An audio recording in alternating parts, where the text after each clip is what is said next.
Portability is very important for laptops, so the portable laptops must be small, but this would also mean a small screen. Is it possible to have a large screen in a small laptop? ASUS's answer is straight and simple. The screen is not large enough. Now we give you a secondary screen.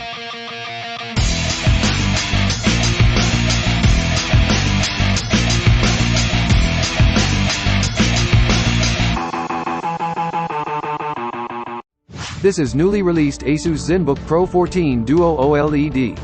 The new Zenbook Pro 14 Duo OLED has two obvious improvements from the last general.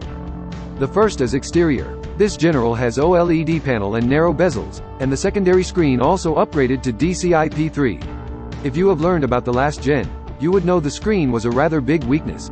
The second is performance. The last general has ultra-low power i7 processor and MX450 graphics. Now it has been upgraded to high-performance i9 and RTX 3050 Ti. Higher level specs. So, how does this laptop perform actually? After this video, you will find the answer. Let's start with exterior.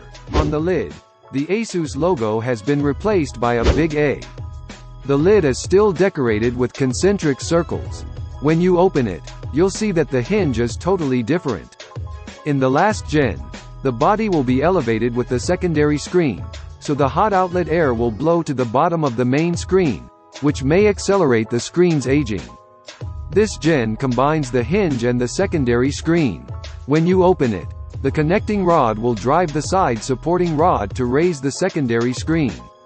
Meanwhile, there is plenty of room for ventilation, and such a design leaves the screen away from hot air. Kill two birds with one stone. After I open it, my first thought is that the screen-to-body ratio got higher. Both the main and the secondary screen have narrow bezels. As part of the main screen's bottom bezel is blocked by the secondary screen, the visual trick makes it look like that the two screens are jointed together, as if the double chin is edited. In addition to the wide color gamut, it makes a tremendous visual impact. In terms of the keyboard, even though the body got smaller, the large-size keycaps are still retained. Good job, but if you will type for a long time, I suggest you add a palm rest, or else it's gonna be a struggle for your dangling wrist. The touchpad is on the right of the keyboard. If this is your first time to use such a model, you will need some time to adapt to this design. Then let's look at ports. Left, one 3.5mm combo jack. Right, one USB 3.2 General 2 Type A and two Thunderbolt 4, supporting video output and 100 WPD charging. Back, power port, HDMI 2.1 and microSD Express 7.0 reader. The SD card reader can reach to 985 megabits per second. There's only one Type A, so you may need an dock.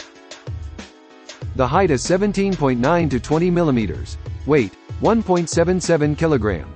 Pretty thick and heavy. Besides, the 180W adapter weighs 580 grams. It's by no means portable among all-round laptop of the same size. Now let's move on to the specs. Intel i9-12900H, 65W NVIDIA RTX 3050 Ti, 32GB soldered RAM, 1TB Samsung PM9A1 SSD. Main screen, 14.5-inch, 2880 by 1800, 100% P3, 120Hz OLED. Secondary screen, 12.7-inch, 2880 by 864100% P3120Hz IPS panel. As for the price, this is the top version 14-inch model, priced at about $2,099. 1T storage and i7 version are also available, priced at about $1,799 and $1,499. Now let's take a look at the test. The screen first. The new gen has upgraded a lot on screen. The main screen OLED panel is from Samsung. Tested color volume, 108.9% DCI-P3. Color coverage, 99.2% DCI-P3. Color gamut switching functions added to the new gen. In display P3, color volume would be 108.9%, and color coverage, 99.2%. When it switched to sRGB for daily use, color volume would be 107.2% sRGB, and color coverage, 99.9% sRGB. In display P3 mode, the average E is 0.86, and the maximum E is 1.9. In sRGB mode, the average is 0.81, but the maximum rises to 2.06. The main screen's peak brightness of is 583 nits, and the secondary screen's is 600 nits. They are very close. In display P3 mode, the peak brightness is 363 nits. In addition, the color gamut switching function of the secondary screen is still under development, so can't be put into use for now. Hope ASUS will finish it soon. Talking about screen, we can't skip the interaction between these two screens. These two screens have the same 2880 horizontal resolution and both support touch control.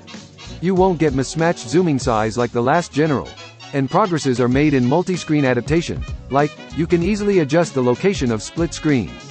Gesture switching of two screens is faster now, and bugs are also much less than before.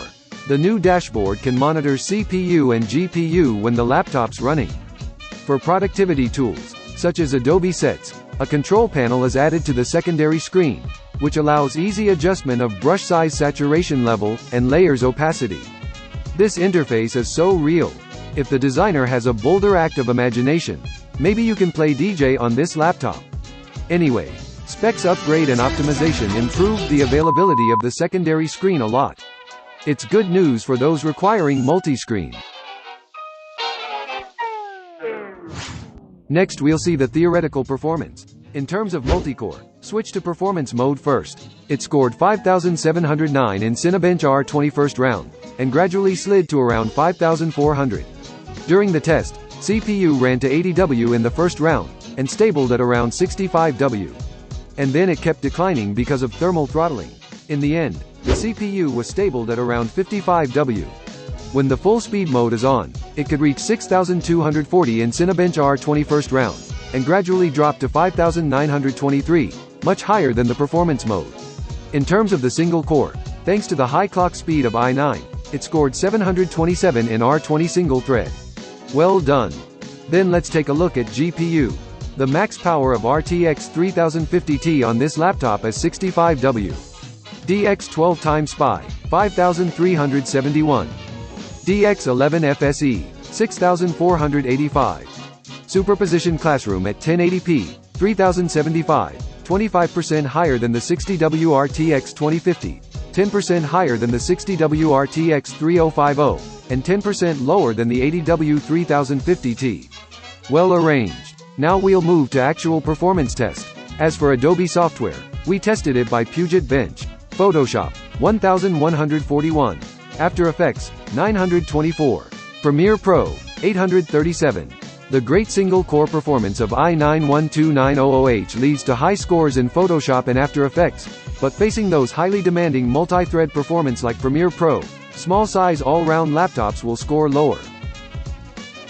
We also tested gaming performance. At the default 2.8K resolution rate, CSGO, 275.4 FPS.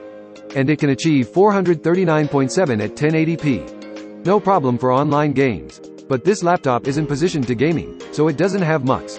The performance will be limited in some high frame rate games, but this laptop can reach 0.2 milliseconds in response time.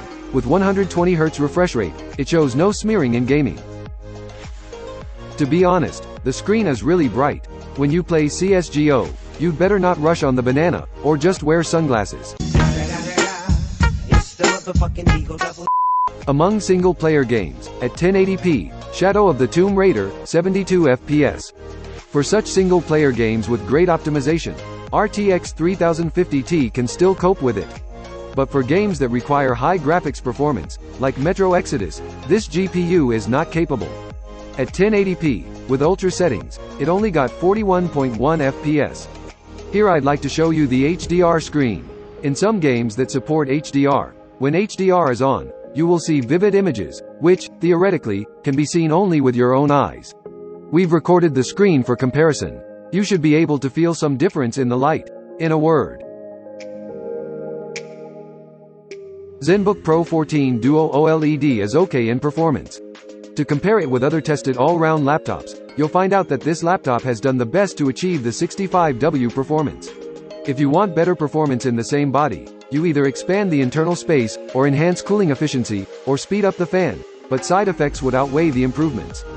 When it comes to GPU, RTX 3050 Ti is slightly better than RTX 2050, having made progresses with the same power consumption, basically capable of meeting needs that don't require high graphics performance. Then, disassembly. It's easy to disassemble it. Unscrew the bottom case first. Note that there are two sizes of screws, long and short. Don't mix up when you are putting them back. Now you can see the internal structure is similar to the traditional laptops. On the bottom is a 76 watt-hours battery, with a 7H tested PC Mark 10 modern office battery life. It's tolerable for a laptop with two screens. The location of SSD is out of the ordinary, above the CPU. In stress test, the cache is about 110 gigabytes. The writing speed exceeds 1,500 megabytes per second without cache. It's a top-level SSD after all. The RAM is soldered and non-replaceable. Read, 6, 7,000 megabytes per second. Write, 5, 8,000 megabytes per second. Copy, 6, 7,000 megabytes per second. Latency, 105.9 nanoseconds, a little high. Soldered Wi-Fi card is near the power port. Intel AX211D2W, supporting Wi-Fi 6E. Above is the thermal module, dual fans and dual heat pipes. The heat pipes look thick and be blackened, better than the last general. The air enters from the case bottom and the secondary screen's bottom, and goes out through the left side and the back. We've tested the thermals by stress test. Room temperature, 23 C, switch to performance mode, and stress FPU. The power of i9-12900H is about 60 W.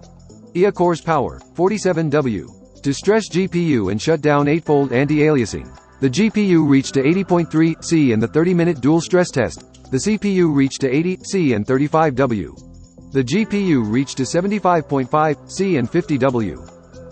For the exterior temperature, the hottest area is between secondary screen and keyboard, 42.5 C. Other parts are at 30 to 34 C and average, rather cool. As the back is all metal, so it's not recommended to put it on the leg. When the ambient noise is 33.7 decibels, the dual stress test noise got to 45.5 decibels, normal for an all-round laptop. In general, Zenbook Pro 14 Duo OLED performs well among laptops of the same size. It even achieves 60 W in stress test, 85 W in dual stress test, which shows significant improvements whether compared with competitors or the last general. Okay, I'm sure you've learned about this laptop so far. As usual, we list 3 pros and cons for your reference. As for pros, first, improved screen structure, avoiding hot air. The new gen redesigned the hinge of screens to joint the screens through structural components. It increases air intake and keep the keyboard and screens away from hot air. A big improvement for user experience. Second, improved screen quality. The last general is most criticized for color gamut of the secondary screen. The main screen is 100% sRGB, while the second is 45% NTSC. The gamut and brightness of two screens are the same in this general. While the bezels are narrower, it also is upgraded to 2.8 kelvins and 120 Hz. Quite progress in user experience. Third, outstanding performance. It's mentioned that it reached to 60 W in stress test and 85 W in dual stress test.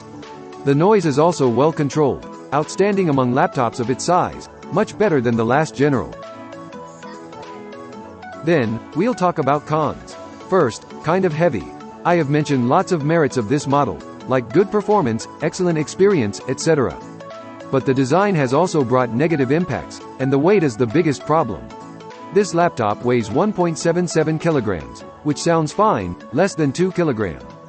But laptops of this size usually weigh about 1.4 kilograms, 500 grams lighter than this one.